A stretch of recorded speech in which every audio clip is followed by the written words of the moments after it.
Hi, Hamolamide Oyani with the Enterprise headline news. Except the Nigerian government adopt a pragmatic approach to shore up its independent revenue, the fiscal deficit in the 2018 budget may widen from appropriated sum of 1.8 trillion naira to 4.4 trillion naira, an economic report prepared by Afrinvest West Africa has revealed. The company in its Nigerian Banking Sector Report, which was launched on Monday in Abuja, predicted a revenue underperformance of 40% in independent revenue of the government. It said that as a result of political distraction caused by election campaigns, the fiscal deficit might widen up to 3.5% of nominal gross domestic product. This, it added, was above the 3% threshold prescribed by the Fiscal Responsibility Act. Access Bank PLC has recorded top-line earnings of 375.2 billion naira for the 9 months ended 30th September 2018. The earning, which is up by 3% from 365.1 billion naira recorded during the corresponding period in 2017. The bank's profit after tax increased 12% to 62.9 billion naira from 56.4 billion naira, of which subsidiary contribution increased to 32% from 15% from the corresponding period. Customers' deposits increased by 10% to 2.4 trillion naira in September 2018 from 2.5 trillion naira in December 2017.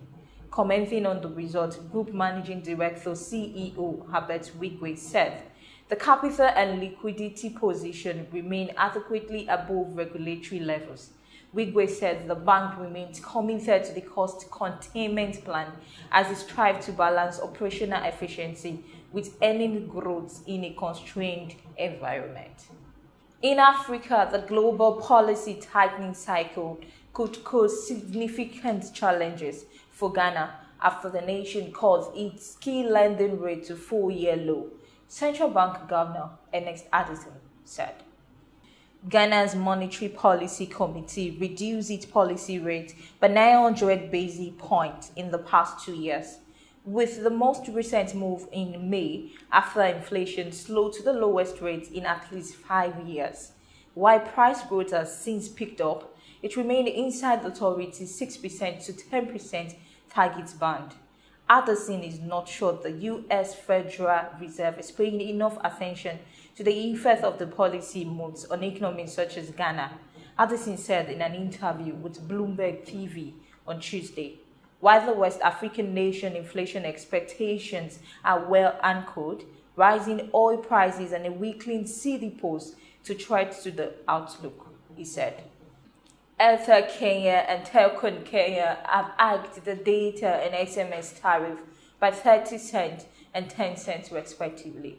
The telecoms firms follow in the footsteps of their rival Safaricom, which raised prices last week following tax imposed on telephone services.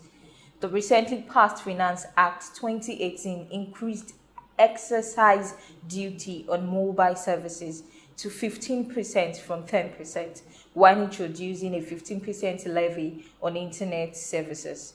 Telcom further indicated that the mobile post-paid services would also reflect the 5% point increase on excise duty tax. The increment is contained in President Uhuru Kenyatta's proposal to Parliament intended to plug a budget shortfall created by public uproar that followed a proposed 16% value-added tax on fuel. And in foreign scene, International Trade Secretary Liam Fox has said he believes U.S. President Donald Trump is very keen to do a trade deal. Mr. Fox said this in New York, where he was in town to promote the ties between the two countries.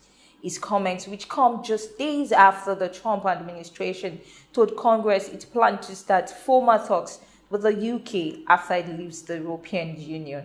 US President Donald Trump has taken an aggressive America-first approach to negotiation, and the two sides are likely to disagree on issues such as US farm exports and chemical standards.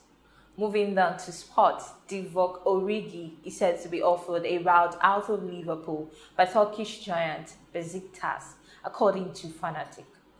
The forward spent last season on loan at Wolfsburg and was told he was welcome to leave the Premier League club in the summer, but opted to stay at Anfield and fight for his place. Now, having been frozen out of Jurgen Klopp first team, Origi is offered a way out by both Besiktas and Galatasaray in view of a January transfer. And that's it on the Enterprise News headline for today. For more information, you can follow us on our website www.enterprisetv.tv, and all our social media platforms are readily available for your personal consumption. Many thanks for watching. I am Olamide Oyaniyi.